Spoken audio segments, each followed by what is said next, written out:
You're tuned into the Weekend Jazz Update with Jashan De Silva. On this week's episode, it's about Pharaoh Sanders, his biography and best hits. During this summer, we're going to talk about some of his best albums of all time. Here's a quick recap of what's coming up. Now we continue our journey into the mid-1970s, a period of exploration, rhythm and spiritual intensity for Pharaoh Sanders. We start with Thembi, a vibrant mix of African-inspired percussion, meditative vamps and Coltrane-esque improvisation that showcase Sanders' balance of serenity and fire. Next up, Black Unity presents a single, nearly 30-minute composition that embodies the idea of musical cohesion and spiritual connection. Then we step into the live energy of Live at the East, where audience reactions and in-the-moment improvisation create an intimate, almost ritualistic experience. Finally, Isifuzam, My Gifts, offer raw, experimental and ecstatic spiritual jazz, giving listeners a direct window into Sanders' unfiltered creative vision.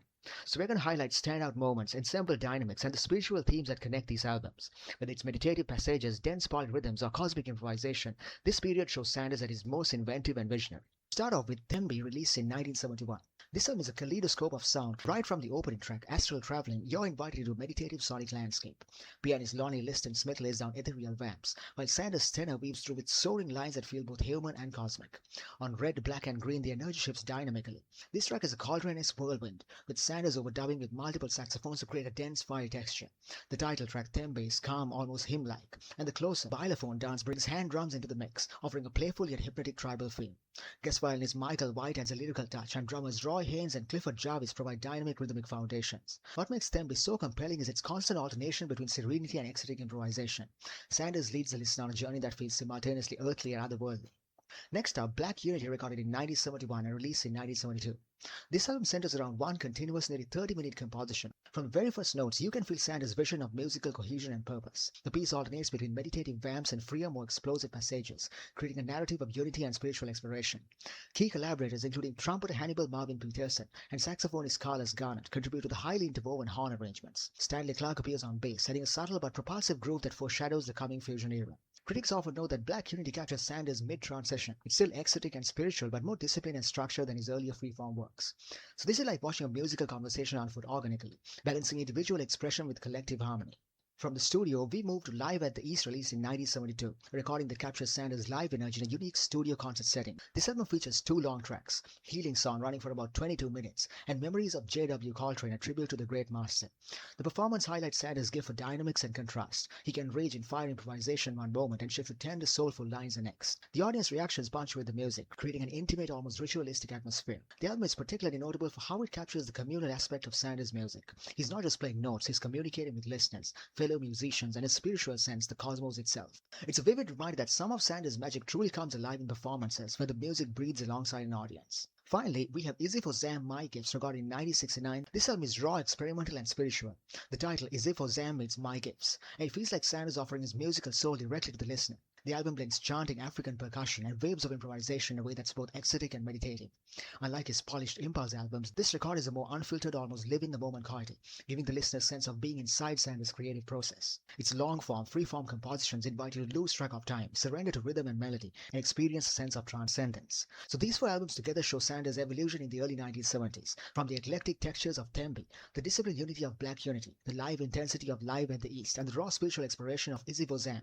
They highlight what made Sanders a singular figure in jazz, his ability to balance the ecstatic and the meditative, the cosmic and the human. You can hear the ensemble breathing as one on every record, the interaction between percussion, horns, piano, and voice creating layers that reward repeated listening. So these albums are a feast of rhythm, color, and emotion. For jazz aficionados, they offer insights into composition, ensemble interplay, and the spiritual jazz movement that Sanders helped define. Together, these albums offer a journey to the heart of Sanders' musical universe, the universe that continues to influence artists decades later. And you're tuned into the Weekend Jazz Update with Jashan De Silva. On this week's episode, it's about Pharaoh Sanders, his biography, and best hits. Now it's time for some trendy music news.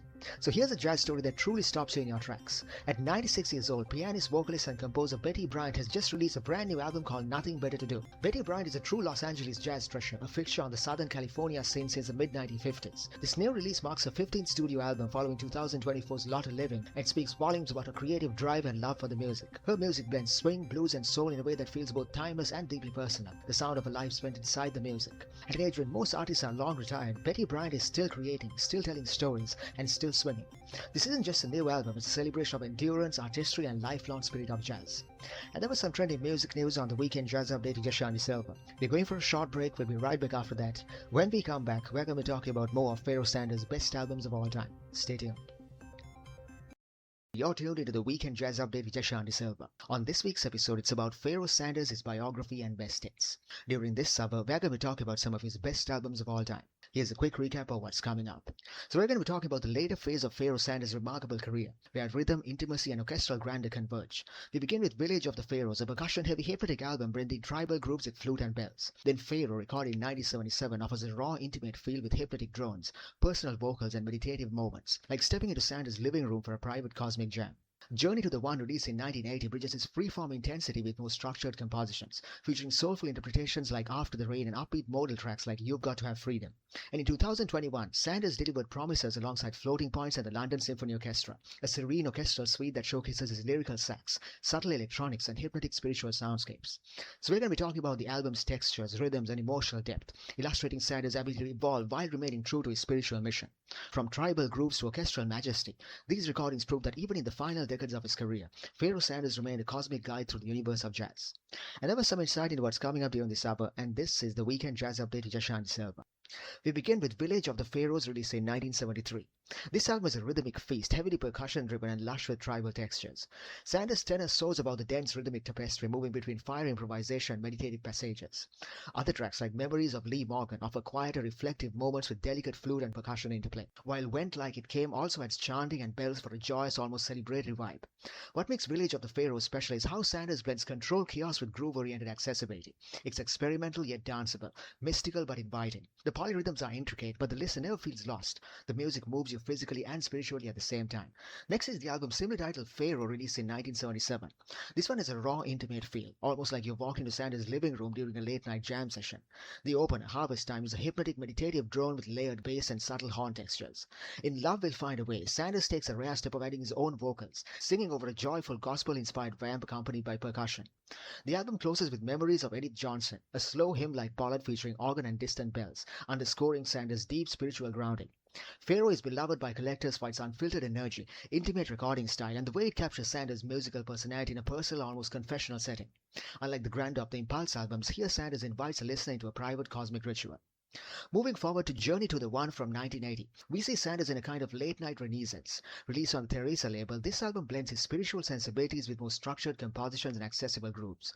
Highlights include a rendition of Coltrane's ballad After the Rain, which Sanders interprets with gentle lyricism, and You've Got to Have Freedom, an upbeat modal track that becomes a live favorite. This album bridges the intensity of his impulse years with a more modern, composed approach, making it approachable for casual listeners while still rewarding jazz aficionados with subtle ensemble interplay. Finally, we arrive at Promises, released in 2021. A remarkable collaboration with producer and musician Floating Points, Sam Shepard and the London Symphony Orchestra. At the age of 80, Sanders delivers one of his most serene and visionary recordings. This album is a single 46-minute suite in 9 movements, blending orchestral textures, subtle electronics and Sanders' warm lyrical tenor lines. Some sections even feature Sanders singing wordless syllables, adding a human, intimate dimension to the otherwise cosmic soundscape. Critics describe Promises as a late-night career masterpiece, noting how Sanders' playing holds the entire work together with clarity and depth. The music is hypnotic, meditative and cinematic. So these 4 albums together, Village of the Pharaohs, Pharaoh, Journey to the One and Promises, show the full arc of Sanders' later career. From percussion-heavy tribal grooves to intimate home studio introspection, from structured meditative compositions to orchestral, almost cinematic soundscapes, his music remained vibrant, emotive and endlessly inventive. And you're tuned into the Weekend Jazz Update with Jashan Silva. On this week's episode, it's about Pharaoh Sanders, his biography and best hits. We've come to an end of this week's episode of the Jazz Update, so now it's time to recap what we're talking about on today's show. So Pharaoh Sanders was an artist who didn't just play jazz, he expanded what jazz could be.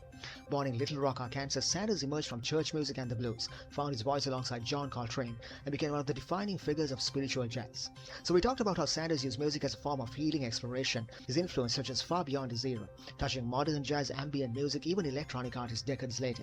So if you're just discovering his catalog, 5 albums stand tall as essential listening. Karma remains his most iconic work, anchored by the creator has a master plan. Tawhid introduced the world to his spiritual vision. Promises, his late career collaboration with Floating Points and the London Symphony Orchestra, proved that Sanders' voice remained timeless to the very end. And that was a quick recap of everything that we discussed on this week's episode of the Weekend Jazz Update with Jashan Silva. And on that note, we've come to an end of this week's episode of the program. Don't forget, you can check out the archives of today's show on my YouTube channel, the Weekend Jazz Update with Jashan. So I'll see you again next week. Have a great week ahead.